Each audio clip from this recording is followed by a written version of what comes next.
there, and welcome to the world of Apocalypse Now. I'm Professor Redwood, but everyone calls me the Pokemon Professor. Well, that's enough about me. Why don't you tell me a little bit about yourself? Are you a boy? Or a girl? Or non-binary? Or gender fluid?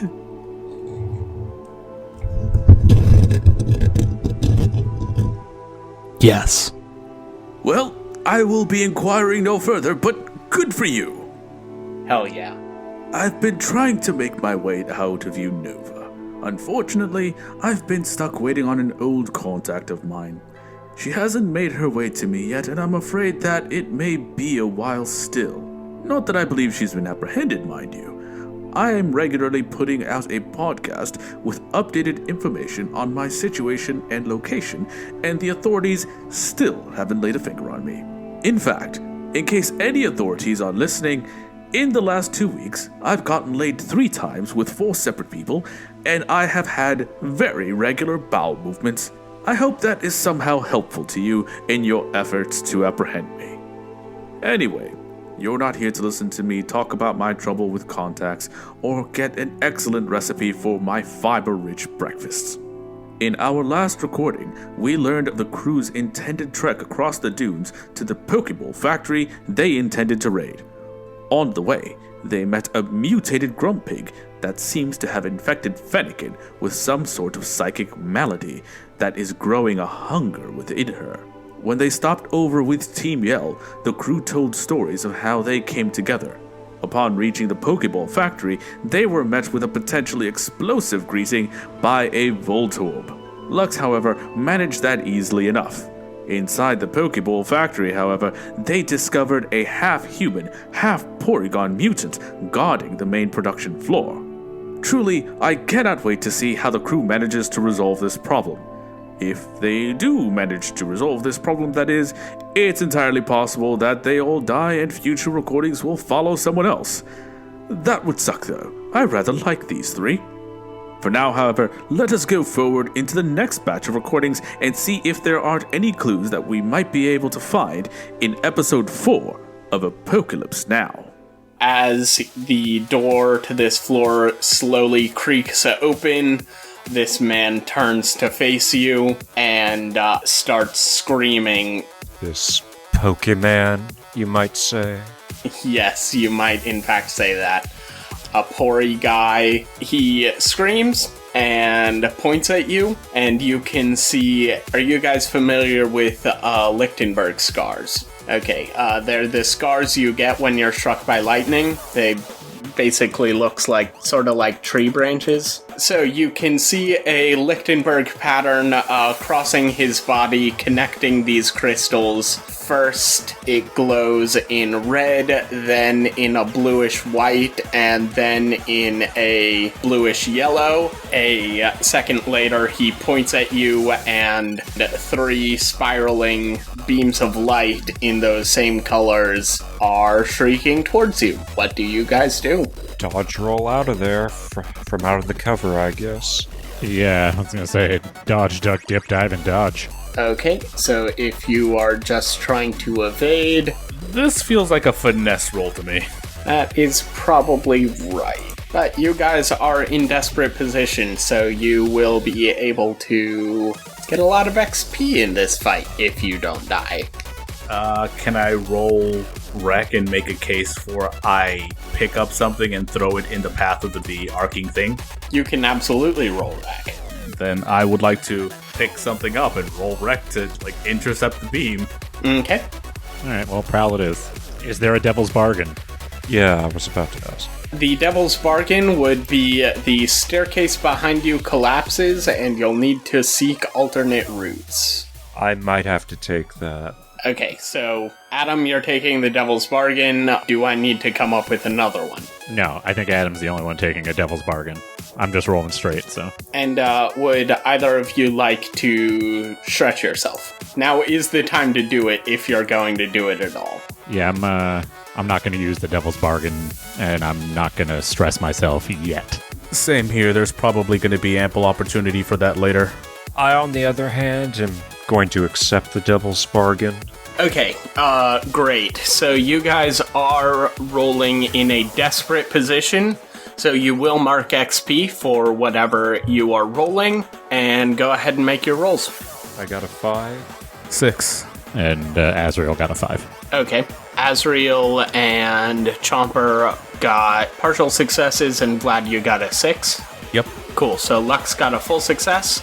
So what happens is, Lux, you chuck this piece of rubble at the Pori guy. He staggers back with this tri-beam going all over the walls and ceiling, as well as towards you, although not towards Lux and or Fennekin in particular.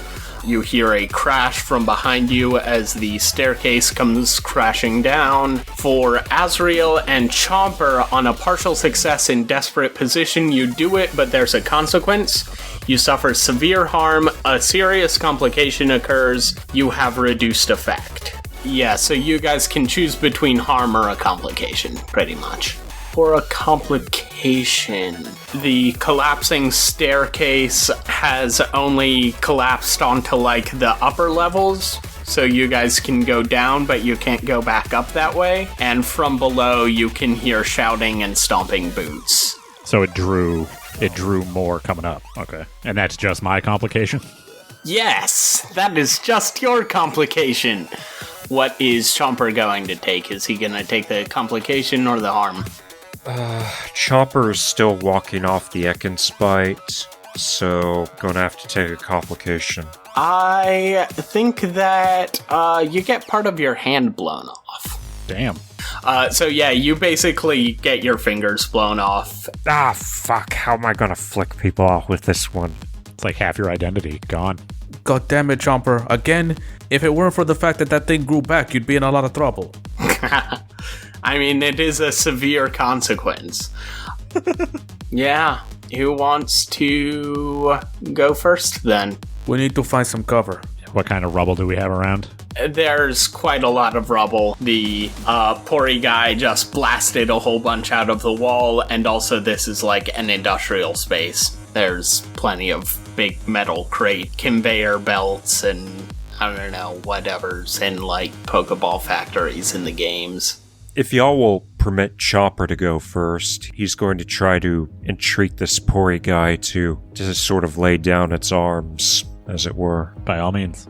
I guess after sort of ducking and rolling and getting his big chunk of his left hand blown off, Chomper is going to lock eyes with this Pori guy. The Pori guy is probably every bit as confused and scared as one might think, and Chomper's gaze is going to kind of soften. Chomper will sort of softly say to the Pori guy, "So, I guess you're like me. Look, I get it fucking sucks. Probably hurts like hell, but shooting us isn't going to help. I get it. Look at me. Every day, this shit burns. But I don't take it out on other people. If you can understand me, just take a moment and chill." I guess Sway? That's what I was thinking. Yeah, I have a pip in there. What could, I may push myself, but if I were to take a devil's bargain, what would it be? It would be the guys coming up the stairs. Don't think I want them to arrive quite yet, but they'll draw closer. I think I'll push myself for this. I believe they'll put me at 4 stress. Anyway, I'll go ahead and roll Sway. That brings me to 2 pips. That's a 5. So a 5 will be a partial success. This is going to be at reduced effect because this is not entirely like, this guy's not exactly negotiable, I guess, is the word? Yeah, he don't know words so good no more. I will say he just sees you yelling at him and not, like, trying to do hurty stuff. Or he's going to turn his attention away from you, and you will now only be at risky instead of desperate position. And yeah, I'll just call that a reduced effect. Does he get XP and resolve now for doing that in a desperate position? Yep. Ghost in the Darkness stresses me, right? So it would be the same as me just saying I push myself? Yep. I'm just going to push myself because I want to get that XP. So, yeah, no 2 6s, but I did get a 6. So yeah, you just do your sneaky boy stuff, and you are now down to risky position as well. Vlad? Since it seems like Chomper may have started something going along the friendly track, Lux is actually going to take Fennekin and sort of flank over to the side, and she is going to tell Fennekin to use Howl. The idea being sort of a carrot and stick approach. Chomper's here and he wants to be your friend, but if you don't want to be friends, we can mess you up. Okay. And that is a 5 on the Howl. Okay, so which would you like to take? A consequence, reduced effect, or harm? Let's say reduced effect because that makes the most sense here. Okay, cool. Especially considering that this guy is using special moves and Howl reduces physical attack. So he won't be able to punch you as well, but he was probably not gonna do that anyway. So that is what Fennekin does. What do you do? Keep planking and head for cover, basically. Okay, cool. Yeah, that's no problem. So you are also just go to risky position. So you are all at risky, and you can go ahead and mark the appropriate experience. So what do you guys do next? This Pori guy is continuing to just shoot up the factory floor. The presumably enemy soldiers seem to be getting quite close at this point. Chomper, do you think you can talk him down? That's what I'm trying. Don't know how cognizant he is. Well, I've got 2 choices. I can either do something about the guys coming up the stairs, or I can do something about him. Just to set this scene real quick a little bit, when you said that, it did not visibly affect him at all, except that he started shooting at more immediate apparent threats like Lux and Azrael instead of at you. Which isn't to say that you're definitely not getting through to him. Azrael's gonna break from cover and come at him with the sword. Alright, then go ahead and roll. I think this would be Rec. Devil's bargain for this. Devil's bargain would be the guys coming up the stairs arrive. I'm gonna take that and push myself because I have no pips in rec. So, good thing I did. That is a 6. Do you want to narrate your attack on this guy? It just goes well.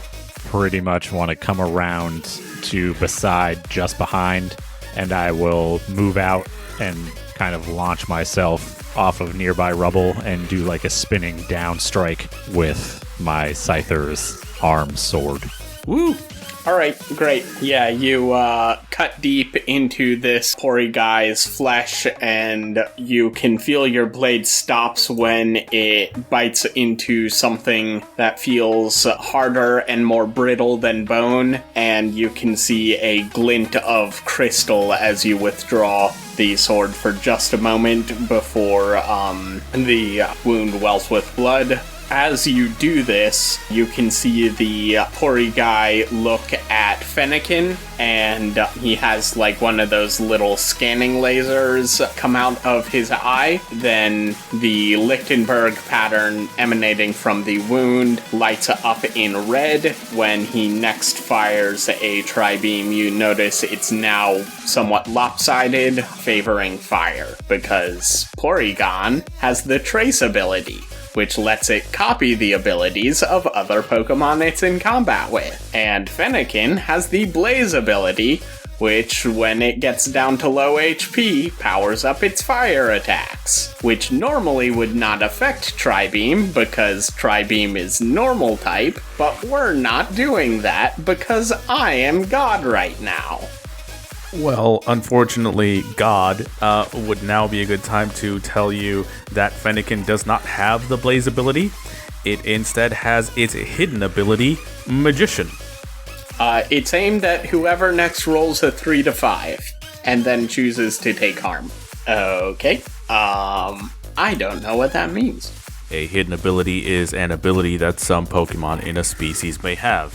Whether or not any given individual has it is kind of up to the luck of the draw. Since you let me build Fennekin as I liked, and the basic abilities of the starter trios are usually pretty boring, I decided not to go with Blaze and instead gave Fennekin Magician, which means that when she hits an enemy with a move, she can steal what they're holding. Okay, interesting. So, you did not get hit. Otherwise, this thing would be holding your sword? Okay, neat. That's a thing that I know about now. Anyway, so I guess forget what I said about the lopsided tri-beam. And who wants to go next? Also, because you took the devil's bargain there, the first of the dudes in their shabby but still impressive for the wastelands, basically tactical gear, comes up onto the factory floor. Lux will go next, and seeing that the Pori man is targeting Fennekin, Chomper's had his chance. She's going to tell Fennekin to go for a flame charge, which will roll off of Rex since this is a physical move, and hopefully do a good bit of damage since that's its weaker stat. And that is a 3. Okay, well, I guess we know who gets hit by the next tri-beam. Fennekin does go to flame charge this guy, but the soldier who has stepped out onto the floor is in the way, and he kicks Fennekin in the ribs, so go ahead and give her that level 2 harm, and I expect this man to die now, please. Oh yeah, no, he kicked my girl. He's fucking dead. Okay, good. Speaking of which, who wants to go next? Well, Lux is going next, and she is going to be knifing this motherfucker in the side, because no one kicks my girl. Alright, sounds like a wreck. It is indeed, and that is a 5. Okay, so do you want to suffer harm, complication, reduced effect, or end up in a desperate position? I'm leaning towards you end up in a desperate position. Yeah, risky position sounds about right. This was not a considered action. This was, you kicked my girl, you gotta fucking die. Okay, good. Yeah, you stab this guy several times in the chest, and he falls over and stops moving. And only after this happens do you realize that you're standing out in the middle of this floor with no cover, and the Porygon the Pori guy is starting to level his blasting arm at you. Oh, well, great. I believe Chomper is next. Can I attempt to draw the attention of Pori guy and get his blasting arm to follow me to the point at which it's aimed at these soldier dudes in an attempt to get him to shoot at them? And if I can do that, what kind of roll would that be? Huh, interesting. Yeah, so I do like that. I think that would feel like that would be either finesse or raid. Okay, I have a Pippin raid, but what would the devil's bargain for this be? Devil's bargain for this would be he hits one of your teammates on the way. I would roll a die to randomly pick. Could either one of y'all take that? It would just be a level 2 harm at this point, so. I mean, I'm technically behind him, but yeah, if it came down to it, I could take it.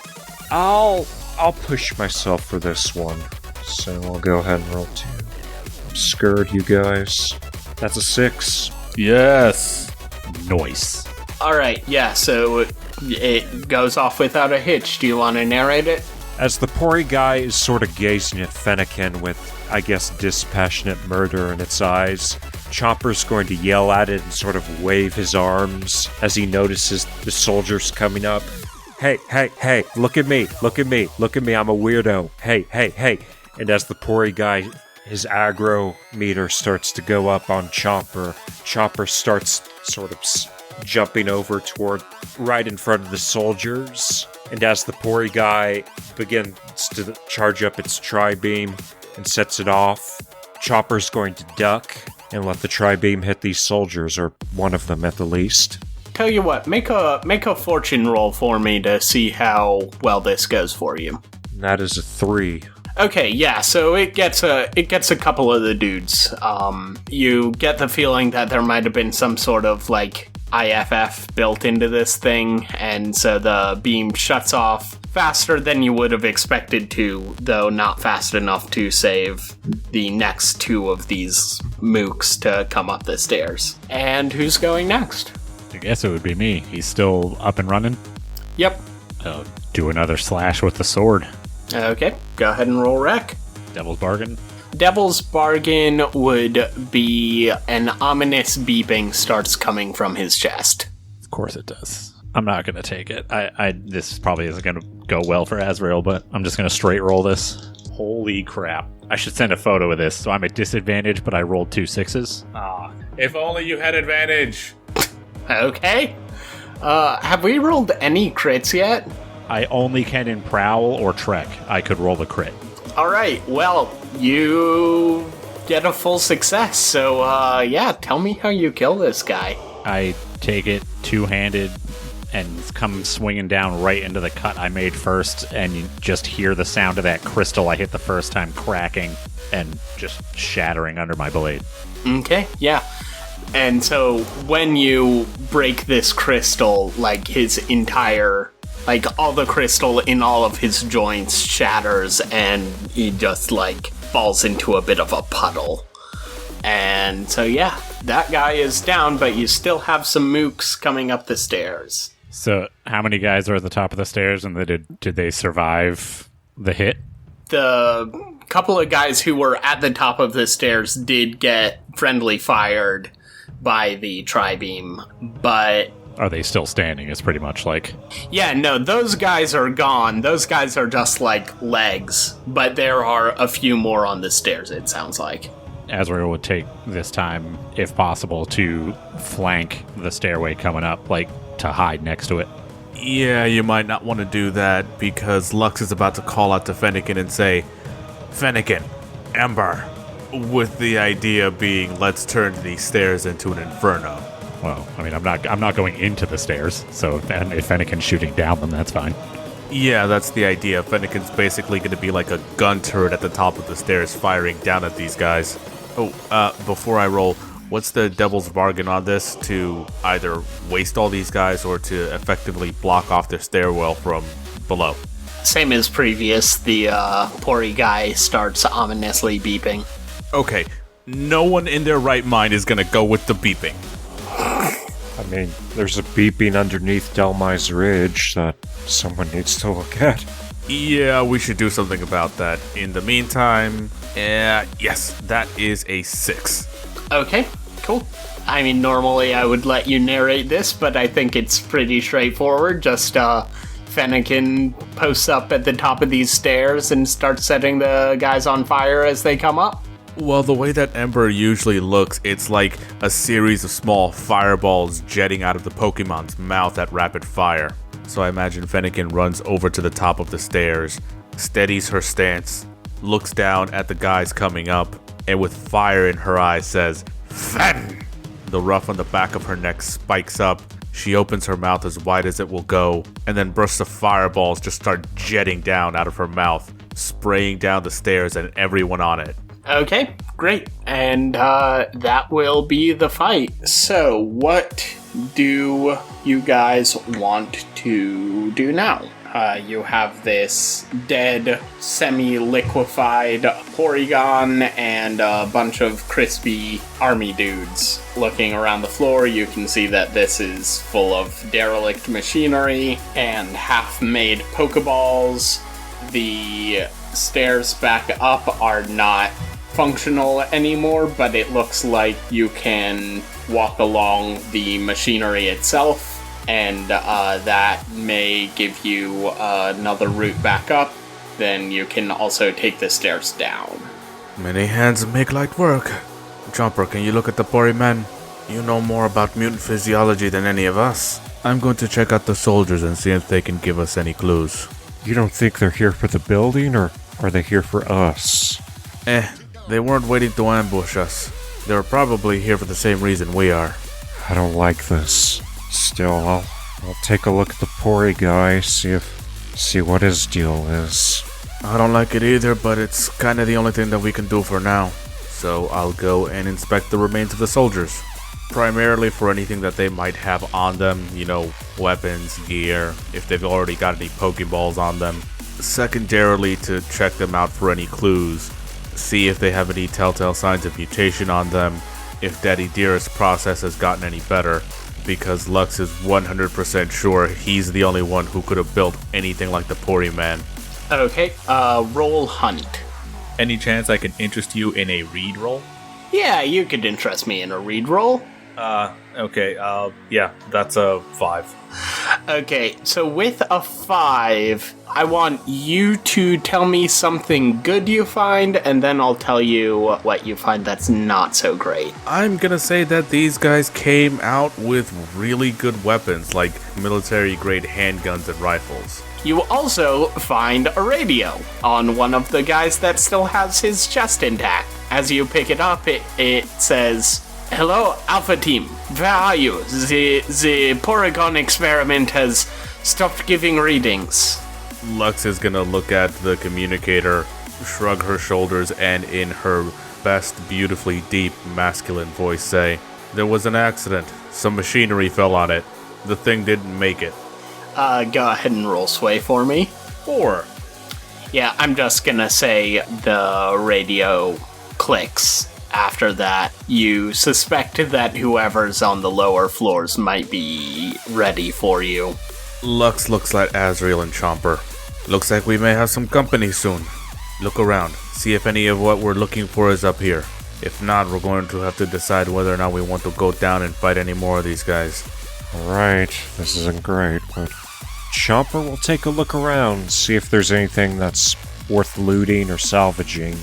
If any of these half-finished Pokeballs can be worked on manually and put into a sort of a functional state. It's pretty much what Azrael's been doing too, and he would have been checking out the bits and pieces of the Pori guy. Yeah, so you guys will know that there's no way for you guys to take a half-built Pokeball and make it functional. Azrael can roll me roll Scrounge. Is there a devil's bargain for this? Is it going to be the beeping? No, I've resigned myself to you guys being boring and not wanting the ominous beeping. This is a disadvantage because I have no pips and scrounge, so that's a 3. Yeah, you find a whole bunch of shredded meat and crystal powder. Would I think there's any value to the crystal powder, like at all? You can try snorting it and see what happens. That's more Chomper's thing. I'll scoop some of the powder up into like one of the half-made Pokeballs and just hand it to Chomper. I'll try it later. And what is Chomper doing? Could Chomper, maybe with the help of one of the others, sort of heave-hove and toss down the Pori guy's corpse down the stairs, and hopefully in response to the sudden movement, the guys downstairs will shoot at it, maybe burn some of their ammo, or maybe cause the corpse to blow up in their face. I don't know. I'm thinking that's the next step, because we have to decide if we can't find anything up here, that means that whoever's in here already took anything good, so we're probably going to have to go in after them. Don't get me wrong, that's a very good plan for when we go down there. But while we're up here... Yeah, in that case, can Chomper make a scrounge roll to see if there's anything worth salvaging? Someone's already rolled for the Pori guy and the soldiers, so are you just looking around the factory floor in general? Yeah, just sort of the general environment. What we got? Oof, that's a 2. Looking around this factory floor, you can see that there has been some of the corners and machines have a lot of dust coating them. Other areas have much less. In fact, it looks like it's been swept away, or things have been dragged away, or just people stomping around. So it looks like whoever was here before you has already looted this area pretty thoroughly. Lux is gonna turn to Azrael and Chomper. "Well, nothing up here. I guess that means that we have to go down and get it from the guys who already looted this place. Chomper, you want the arms or the feet?" That may be hard. I only have a thumb on the left hand. Oh, that's right. Sorry. Can you get this for me? Sure. And I'll walk over to help lifting the body. Vlad, make me a fortune roll real quick. Oh, this can't go wrong. The body starts beeping. Not quite. Well, it's a night of twos. As you guys have taken a moment to step away from this body as you were doing other various and sundry things, and when you come back to it to throw it down the stairwell, you notice that Fennekin is very, very intently sniffing some of the places where the exploded crystals left a big pile of shredded meat right next to the skin. She's sniffing the meat? Yes. Lux will go over, pat her head, and say, "That probably doesn't taste very good, girl. Come on, let's go." And then start shooing Fennekin away. Okay, roll sway. That's a 4. I'm gonna give you a choice. Do you want Fennekin to get a bite of this meat, but she doesn't resent you? Or do you want her to resent you? It's not gonna be like a lot of resent, but it will be a little bit. This meat's poisonous, isn't it? And if it isn't poisonous, it's digital, so empty calories. We don't want to turn this into Digimon. We already have the superior property going on. There may or may not be something janky with this meat, but the more alarming thing is just that Fennekin is clearly contemplating eating a dude. Or something dude adjacent. I'm not sure how alarmed Lux would be by that. I'm not saying that all of us have tasted of the sweeter meat, but Fennekin's a Pokemon. This isn't cannibalism for her, and for that matter, she's almost certainly eaten other Pokemon before. To her, this is just fresh meat. A dog or a cat might try and eat it. I'm honestly more worried about it being poisonous. So this is not a decision you're making in character. So out of character, I will tell you, it isn't poisonous. That's not why you should be alarmed by this. You know what? I'm gonna go ahead and let Fennekin take a nip. Don't come whining to me when you want a belly rub later because you have a stomach ache. Okay, cool. Does anyone else feel like I've just filled in part of a countdown clock? For, like, Fennekin going full feral and trying to eat us?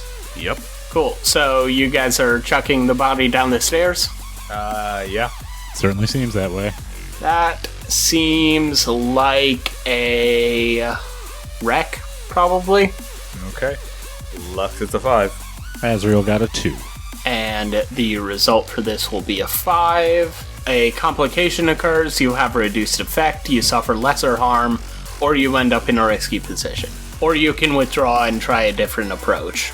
You know what? I think we tried to throw this guy down the stairs, but he just wouldn't fit into the hole. So we have to withdraw and try another approach. But before that, Lux tried to make it fit, like stomping on it to get it down the hole, like she's trying to stuff a garbage bag in a chute in an apartment building. Like, come on, motherfucker. Fit. Amid the sounds of snapping bones and cracking of crystal. Okay. It's not going down. No plan. Alright, what's plan B? And did we see any, while we were going around checking the place, did anybody see any other doors? Or, like, an elevator shaft? Anything? No doors or elevator shafts, but it does look like the machinery leads down further into the factory. So we can crawl along the machinery. Yes. Oh, I'm in for that. Yeah, same here. I'm down. It's probably a better idea since the stairs are the obvious way to go. Is this going to be, like, Library of Congress level crazy? Like, shoots going everywhere, or... You're probably gonna need to make a fortune roll for that. Haha! The fortune is strong with me. 6. Yeah. Yay. Cold and dark, the machinery of the factory creates a claustrophobic maze. Footfalls clang and echo off into the distance, perhaps absorbed by the dark and the silence, perhaps heard by creatures and people within. The smell of dust and old oil tingle on the nose. Okay, yeah, so I'm gonna say that this machinery is very neatly labeled with, like, signs and stuff that says where all the chutes go, so that the pokeballs know which direction to go while they're getting made. You know, guys, I think before the world burned, there used to be this organization called OSHA. I think it was a cult. They had some kind of ritual where everything needed to be very clearly labeled. This might have been one of their temples. You'd think so. Judging from these labels, they seemed pretty spiritual. It might have been a kind of prayer or meditation for them, like producing the labels was a kind of art or worship. I don't know, from what I've read, it said that everyone needed to comply with them, so they must have been powerful. Some kind of nature priest or something? Man, the old world was a mysterious place. Yeah. Okay. So you guys make your way down this network of chutes and stuff until you get to the bottom floor of the factory. What do you guys do when you get to the bottom? Look around for the guys who have all our loot. Yes, so you can see one other guy in tactical gear, but he has a lab coat over the tactical gear. You can also see a bandolier of pokeballs around his waist. You also notice that he's striking a different pose than the minions did as they were coming up the stairs. What kind of pose is he striking? He's just stroking his chin. So the minions were like pointing at stuff or had their fists up or whatever, and this guy has like a hand on his hip and... Like a clipboard he's holding up in the other hand and just sort of contemplating it. Yeah, he's like holding something up or stroking his chin or... Lux will do the sort of after you gesture to Azrael, kind of like, we're behind this guy, it's time to do your stuff, silent killy man. Yeah. She will gesture to the back of her knees, sort of like, to get across hamstring, don't kill. We're going to want to interrogate this guy. Okay, so is Azrael gonna roll Prowl? Yeah. Is there any way to do this as a team action? Kind of like Azrael cuts him off at the knees while Lux swipes whatever he's holding in his hands? I don't think Lux could, but Fennekin does have that ability. That is true. Fennekin does have the magician ability. So while Azrael is stalking over, Lux is going to kneel down next to Fennekin. She's going to give Fennekin a little kiss on the head and point at the Pokeballs. Kind of like, you know what to do, girl. And for this to work, it does need to be an attack, so I have to figure out which one to use. I think this is different enough from what you want Azrael to do that you just need to pick an order of operations and roll them separately. I think Azrael first is the distraction. I've heard having your leg amputated with a sword can be very distracting. Yeah. Okay. Is there a devil's bargain to this? Yes, the devil's bargain is this guy will make eye contact with Lux. How bad do you want this to work, Lux? I'll roll with it. I mean, I don't know this fool. It's not gonna hurt me any to look him in the eye as he dies. He might know you. Well, I'll take the devil's bargain. Some eye contact coming your way, Lux. Okay. Oh god, this is gonna be so awkward. No critical but a 6. Okay. We will resolve that in a second, because as you're going to attack him, you make some sort of noise. He turns around and makes hard eye contact with Lux. Then everything freezes while he slowly walks over to you, delivers some kind of one-liner, and then there's a spiral wipe to the... If I had understood we were using that mechanic, I would Pokemon not battle have taken thing. the devil's bargain. I didn't know that this was like an actual thing that... You forgot what we were playing! battles. Well, we're also killing things, so I didn't know how far into the video game we were going. Hello there! I'm Professor Redwood, your Pokemon professor, and today, your announcer. It seems that the phenomenon of Poketime is alive and well in the future. That time outside of time, existing only when Pokemon trainers' eyes lock. A place where Pokemon battles can happen and the results are instantaneous. We are fortunate that the records from the future contained video of these battles. We're headed into the thrilling first match of Apocalypse Now between Lux's team of Fennekin and Chomper against what seems to be some sort of scientist with an unknown team. Lux is going to be leading off with Chomper, who does not seem to appreciate having his humanity called into question by being thrown out into the field in a Pokemon battle. The scientist will be leading with, oh my, a Houndour. Here at turn 1, the scientist calls for the opposing Houndour to use Smog. A noxious cloud of purple gas has erupted from its mouth and makes contact with Chomper, doing just a bit of damage, but fortunately it does not seem to poison. To be fair, I'm not sure Chomper can be poisoned. Lux is now calling for Chomper to do a Brick Break. Chomper, however, just looks confused. Lux has begun miming a karate chop, and Chomper now seems to understand as he is giving Lux a thumbs up. Oh, no, that's the finger. He is giving Lux the finger. In any case, Chomper charges at the opposing Houndour and brings his uninjured hand down on its head in a Brick Break. Super effective! Critical hit! Oh my! A 16% chance critical hit on the opposing Houndour, and it goes down in a single blow! Oh my! What an incredible first turn of this match! Chomper is now staring at his hand in wonder. No time to rest, however, as the scientist has now sent out a Porygon, which, yes, the opposing Porygon has used its trace to copy Chomper's poisonous touch. Oh my. It will now have a 30% chance of poisoning its opponent should it make contact. Lux is calling for Chomper to use Brick Break, and he seems much more confident now as he is moving to strike first at the Porygon with a super effective hit. Yes, the opposing Porygon has taken a mighty blow and seems to be weakening. However, it's going to respond with a Thunder Shock. It's a clean hit, and oh no, it's a critical hit. Another 16% chance critical hit in only 2 turns. Chomper is a beefy boy, however, and takes it like a champ. He does seem rather upset now and isn't even waiting for Lux to shout the command. He is charging in again with another Brick Break. A second super effective hit on the normal type Porygon. And that's going to put it away right now. Chomper has just single-handedly cleared the first 2 Pokemon in the scientist's possession in nothing but 3 turns. Amazing! This scientist, however, doesn't seem to be out of tricks as he's just sent out a Magnemite.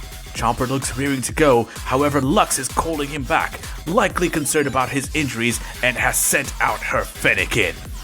That does provide enough time for the opposing Magnemite to move first. Oh, and it's going to use Electro Ball.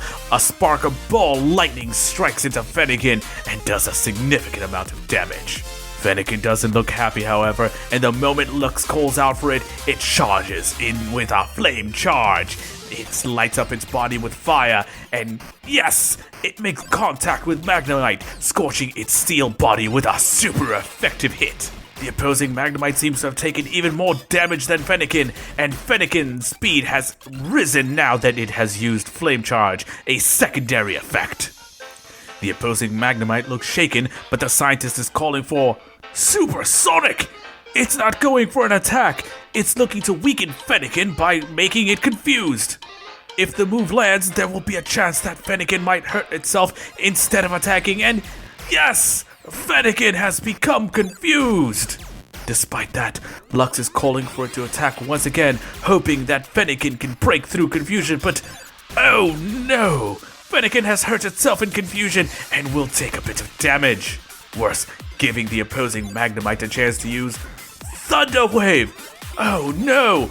It's already confused Fennekin, and now it's looking to totally cripple her by paralyzing it and slowing it down. It hits! Fennekin is now paralyzed, and it may be unable to move during its next turn, even if it can break through confusion. Not slowing its assault down a bit, the opposing Magnemite has now used Electro Ball! A hit, oh no!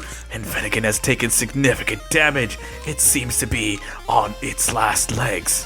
However, this seems to have shaken something loose as she responds to Lux's call for her to use Flame Charge. Another super effective hit.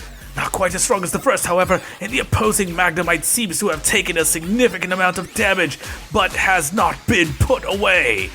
Whichever Pokemon lands a move next will almost certainly take down its enemy. And it's Fennekin! Those flame boosts from using flame charge have proven key. Its body glows with fire, and it charges in one last time to strike upon the opposing Magnemite and take it down. Magnemite has fainted, and Fennekin, hurt but triumphant, roars in victory. Victory to the team of Lux, Fennekin, and Chomper. I have been Professor Redwood, your Pokemon professor, here to provide you with play-by-play analysis, as it's far more interesting than hearing merely a dry recitation of the moves that the Pokemon used. Lux, you have just won this Pokemon battle. The doctor comes back on screen right, but they don't come quite as far out as they did when this battle initiated. They are going to hand you 2 supplies as the traditional forfeit. Then you go out of Poke Time, and Azrael, what happens? You rolled a full success, if I remember right. I did. I spent the time before the battle flanking the scientist. As soon as they exit Poke Time, my sword connects with his leg and clean off below the knee. Yeah, so you take off this doctor's leg below the knee. I think it's fair to say that he's pretty solidly out of action, but if any of you would like to do anything else while we're still somewhat in combat time, you can go ahead.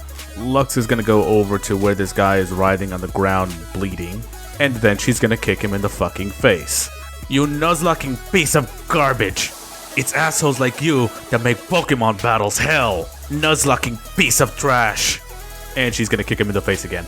Okay, roll wreck. That is a 5. Okay, so you are in risky position. I am going to say that you suffer harm. This will be a level 2 harm, I believe. Also, Chomper, you were taken down to the yellow bracket during the fight, so you are going to take a level 1 harm. Vlad, if you are separately tracking Fennekin's harm, which you probably should, given the mechanics we're using, she went down to red, so she will take a level 2 harm. I'm tracking it. Now, Lux will take a level 2 harm, and that will be shot in the leg, as this doctor pulls out a pistol, fires off a couple of shots at you, and then shoots himself in the head. Oh, I was gonna have Azrael immediately go for the hand that was holding the gun with his sword, but I guess not. Can I roll to try and beat him shooting himself in the head? I think that would be a raid. Yeah, that's only a 2. Okay, he ends himself. After this somewhat dramatic end to this encounter, you guys look around and see this was like the storage area where they packaged and stored the completed Pokeballs before shipping. It has been very thoroughly stripped, and there are about half a dozen large black duffel bags lying around. Lux is going to limp over to Fennekin to check her over before she bothers checking out the bags. She sees the electrical burns and the bite marks and all the other damage that she suffered, and her jaw stiffens up, but Fennekin kind of just shakes it off and nuzzles into Lux. A little tired, but not like awful and defeated. There's something in her posture that says, I got him. And after you look in the duffel bags, you see there are some mechanical bits and bobs amounting to 5 supplies. There are also 30 Pokeballs, 10 Great Balls, and 3 Ultra Balls. That's full squads for everyone. Here we go. Let's go catch that Grumpig. Yeah, so you guys have beaten the end boss and gotten the loot. What do? Take a look at the scientist, give him a once-over to see if she can find anything on him that would be useful, notes or orders from her father. An ID card. Yeah, a map. So basically separate from the search of the building at large. Okay, roll hunt. Would anyone else like to do this? I could do it. I have 2 pips and hunt. Okay, Chomper, roll hunt. So Lux is going to be looking over Fennekin and taking inventory of the Pokeballs, and she's going to turn to Chomper and say, Hey, can you look at the dead asshole? I don't want to touch him. On it. And Chomper will take to examining the body, seeing if there's anything useful. That's a 3. Okay, yeah, you do not find anything useful. In fact, you find so little that's useful that you suspect that he and the people upstairs may have deliberately divested themselves of anything that might be used to track them back to where they came from. He doesn't have anything on him. No identification, no written orders, no pins, no pocket protectors, no glasses, nothing. Too bad, but not surprising. And Lux is actually going to hold out one of the 2 supplies that she got from winning the battle to Chomper. There you go. Your take from the fight. You definitely earned it. Sorry about throwing you into the fight like that, but the backup was very much needed. Otherwise, it would have been a 3-on-1 against Fennekin. Well, if I'm getting compensation, I guess it's all cool. And hey, you learn how to use a Pokemon move. Brick Break. It's basically just a karate chop. Yeah, I'm sure I'll be busting bricks as soon as we get home. It'll be a show for the kids. What is a brick, anyway? How do I know what a brick is? I'd imagine we've seen a few.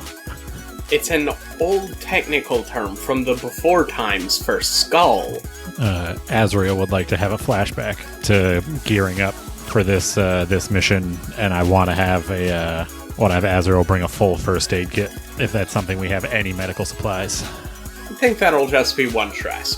While we're down here, I'm gonna have Lux sit down. I'm gonna take a look at her leg and bandage it up, try and staunch the bleeding. Thank you, Azrael. I don't heal as easily as Chomper. Does it have any kind of benefit to do that? I will give you an extra die on a finesse roll to knock that level 2 harm down a level. That's a 5. Yeah, that will be good enough. So, glad you can take that level 2 harm down to a level 1. I'm assuming that uses the first aid kit, and there's not like a multi-use kit here. Yeah, so that will use 1 supply. So now we just need to find a way out. Lux will stand up, test her leg, and see that it's a little bit better than before, and she's going to turn to the other 2 and say, "Well, boys, that was a relatively good outing. We got what we came for and nobody died. What do you say about heading home? Maybe see about catching you guys some Pokemon along the way." Ooh, sounds cool. Maybe I could practice with chopping blocks with whatever I catch. It may be the unpopular opinion, but I hope it's a calm walk home. As much fun as catching Pokemon would be, that may be for the best. And Lux is going to reach down, pick up Fennekin, and put her on her shoulder so that Fennekin doesn't have to walk too much. Chomper's going to sort of walk up to Lux and make eye contact with Fennekin and sort of offer his fist and say, "You did good, kid." And he's going to try to fist bump Fennekin. Fennekin will stand up from Lux's shoulder and lean forward and kind of lick your fist. Oh. Azrael is looking around and just looks back at the other 2 and, "So, does anybody know how to get out of here?" As fascinating as it is to know that the phenomenon of Poketime is still in effect even after what happened to the world, I am even more fascinated to know that Pokemon battles have persisted. It's heartening to know that no matter what, that tradition has survived. It's a part of who we are, what makes our world, and without it, we would lose a critical part of ourselves. Although I must say, I absolutely share Lux's disgust with anyone who would force their Pokemon to battle to the death. Were it up to me, these Nuzlockers would have a very hot poker shoved somewhere very uncomfortable. Either way, I would like to thank Monstercat for providing music for this episode. You can check them out at monstercat.com, where all the music used in this episode is available for royalty-free licensing.